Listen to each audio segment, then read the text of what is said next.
Nous voyons ici un homme marcher sur la Lune. Nous avons un sentiment de légèreté ou de ralenti. Cette fois-ci, il saute, 2 fois. Pour une gravité 6 fois moindre que sur la Terre, le saut semble presque ridicule. L'astronome semble pourtant faire de son mieux. Pour ma part, je suis troublé, tant par le ralenti que par la faible hauteur du saut.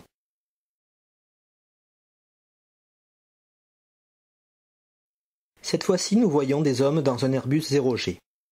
La gravité n'est pas divisée par 6 comme sur la Lune, mais est totalement nulle.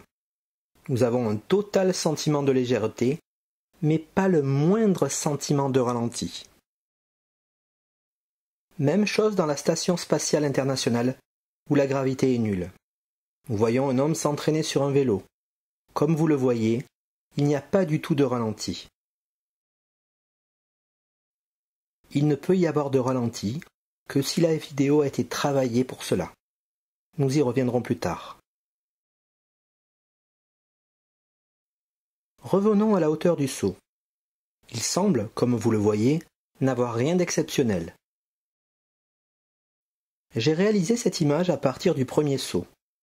La hauteur de l'astronaute étant proche d'1,80 m, celle de Neil Armstrong, j'ai ajouté 10 cm pour les chaussures et le casque, qui est légèrement plus bas que la partie arrière du scaphandre, là où est l'oxygène de l'astronaute.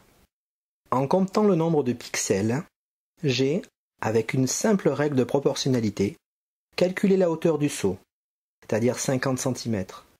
Cela correspond à la hauteur d'un saut sur la Terre, pour un sportif bien sûr. Regardez ce bond. Avec la même technique, j'ai trouvé ici un bond d'un peu plus d'1 mètre. Des simulateurs permettent de ressentir physiquement la pesanteur. C'est spécial parce que après le monsieur il m'a dit de sauter comme si je sautais normalement et j'étais plus légère. C'est-à-dire qu'on expérimente le 6e de gravité, du moins le 6e de pesanteur. C'est-à-dire qu'on pèse 6 fois moins et on peut comme ça marcher sur la Lune dans des ambiances lunaires, c'est très sympa. Cette petite demoiselle n'a rien à voir avec les astronautes, ni avec le sportif précédent. Sans le moindre effort, elle a fait un saut très haut et d'une durée bien supérieure à celui vu sur la Lune. Il est vrai que les astronautes ont un scaphandre de 72 kg. La lourdeur du scaphandre va avoir tendance à réduire la hauteur du saut. La faible gravité va au contraire l'augmenter. Nous allons calculer tout cela. Que nous apprennent les lois de la physique ? Un objet de masse m se déplaçant à la vitesse v possède de l'énergie sous forme de vitesse. Cette énergie porte le nom d'énergie cinétique. Et on a la relation EC, l'énergie cinétique, est égale à 1,5 fois m fois v au carré. Par exemple, un homme de 90 kg qui se déplace à une vitesse de 3 mètres par seconde a une énergie cinétique de 0,5, 1,5 fois 90 fois 3 fois 3, c'est-à-dire 405 joules. Un objet de masse m dans un champ de pesanteur de gravité g à une hauteur h du sol dispose d'une énergie potentielle telle que EP, l'énergie potentielle, est égale au produit de la masse fois la gravité fois h. Par exemple, cet homme de 90 kg, situé à 2 mètres de hauteur sur la Terre où la gravité vaut 9,8, a une énergie potentielle qui vaut 90 fois 9,8 fois 2. Lors d'un saut, ces deux types d'énergie se transforment l'une en l'autre. Leur somme est constante et s'appelle énergie mécanique. Initialement, cette énergie mécanique est sous forme de vitesse. Durant l'ascension, celle-ci diminue et se transforme en énergie potentielle. Lors de la descente, c'est le phénomène inverse qui se produit.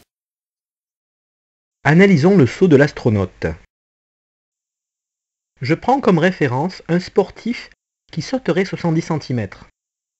C'est-à-dire que je prends 35 cm de moins que celui de la vidéo. Un astronaute, même si c'est un sportif, n'est pas un spécialiste du saut. De plus, il est gêné par sa combinaison. Je prends également une masse de 85 kg pour les calculs. L'énergie mécanique est facile à calculer. Elle vaut le produit de la masse par la gravité par la hauteur. 85 fois 9,8 fois 0,7, c'est-à-dire 583 joules. La masse du scaphandre étant de 72 kg, la masse totale de l'astronaute sur la Lune est égale à 157 kg. La hauteur équivalente sur la Lune, h', sera telle que M', la nouvelle masse 157 kg, fois G', la gravité lunaire 1,6, fois H' sera égal à 583. C'est-à-dire que H' sera égal à 583 divisé par le produit de 157 par 1,6, ce qui donne 2,3 mètres. Le seau de 50 cm est donc 4,6 fois trop faible. Comment expliquer cela? Par contre, un seau de 50 cm sur la Terre, avec une combinaison très légère, est tout à fait possible. Nous voyons à nouveau les hommes marcher sur la Lune. Nous voyons cette fois-ci un très net ralenti, et nous savons que ce n'est pas possible. À la Cité de l'Espace, on marche sur la Lune ou presque, en 8 étapes et défis clés. Décrochez votre visa pour la Lune. Avec ce simulateur du Centre national d'études spatiales de Toulouse, nous voyons qu'il n'y a pas de ralenti. Ça, nous le savions déjà. Que les pas sont très longs et l'allure rapide. Que chaque pas est un saut d'une quinzaine de centimètres environ. Il est vrai que la masse du scaphandre n'est pas prise en compte. Nous avons cependant la tendance générale. Les pas sont longs, hauts et rapides. Exactement le contraire des images lunaires où les pas sont petits, bas et lents. J'ai réalisé une accélération par 2,5 de la vidéo précédente. Et que voit-on? 2 hommes courir sur la Terre. La technique de ralenti a été utilisée pour donner une sensation de légèreté, c'est-à-dire de faible gravité.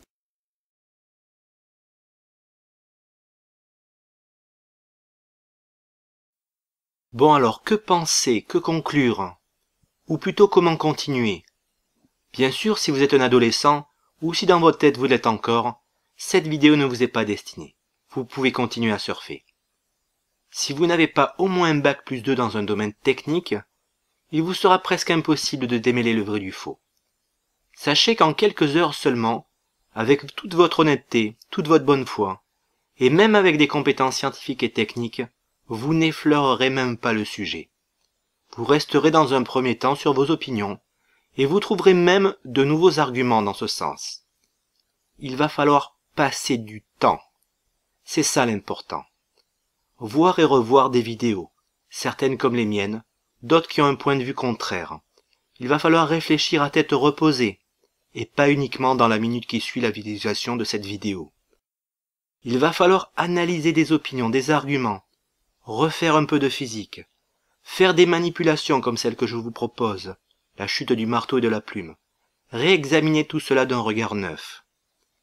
Le discours de nos médias, qui depuis l'avènement de YouTube et Dailymotion n'arrête pas de nous bassiner avec les vilains complotistes, sera bien évidemment un frein dans votre démarche. Au fur et à mesure de vos recherches sur le sujet, les arguments qui vous semblaient inébranlables tomberont. Si vous continuez, vous passerez automatiquement par l'opinion que les photos et vidéos sont plus que troublantes, mais qu'ils y sont quand même allés. Ça a été la même chose pour moi. Vous vous direz, mais s'ils sont pas allés alors... Eh bien oui, alors. Cela implique beaucoup de choses. S'il y a 44 ans, la NASA nous a fait une grosse farce, alors inévitablement, il n'y aura aucune raison que d'autres événements historiques ne soient pas eux aussi falsifiés. L'opinion que vous aurez de notre système dit démocratique évoluera sensiblement. Regardez par exemple les mécanismes de la création monétaire. Ceux-ci sont-ils compatibles avec la démocratie? Comme le dit M. Chouard, qui est précisément un spécialiste de la création monétaire, mais aussi de la démocratie et de la Constitution, il va falloir se mettre au travail. Merci de m'avoir écouté.